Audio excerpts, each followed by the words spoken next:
بخير هاتي أي رمضان، بخير هاتي أي رمضان، شاخەڵاتی خوای میهرەبان، مانگی لێخۆشبوون و قورئان، مانگی تەقواداری و ئیحسان.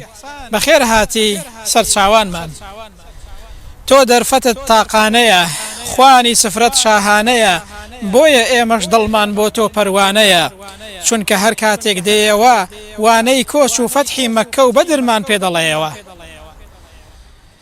دەساوەرە ببە بە کەشتیەکەی نوح و ببە بەهانا و فریاد ڕسمان، دەستی سۆزت بدە دەستمان، ڕزگارمان کە لە گێژاوی نەفس و شەیطان، بەڕێمان کە بەرەو لێواری کێوی ئەمان، بەرەو لێخۆشبوونی ڕەحمەتی خودای میهرەبان. ڕەمەزان بە ئێمە دەڵێ دنیا مەتاعی کاتیە، تاقیگەیە گەشتێکی یەک سەعاتیە، بە جوانیەکەی سەرسام مەبن، ژیر بن گێل و نەفام مەبن، خۆشیرنکەن ڕوو لە دینکەن، کرچ و کاڵ و بێتام مەبن.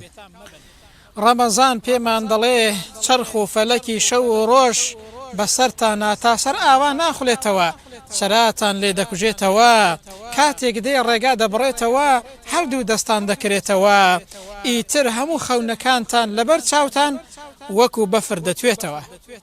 دەیکەواتە بالەو مانگە ڕوو لە خواکەین، بەرەو میهرەبانی زاتی ئەڵڵا دڵواڵاکەین، ئومێدوایە خوای میهرەبان لێمان خۆش بێ، یاخوا عاقیبەتی دنیا و قیامەتمان لەسەر خێر بێ. اللهم ئامین. دەی تۆش ئامینێک بکە و لە لای خۆت بڵاویکەوە.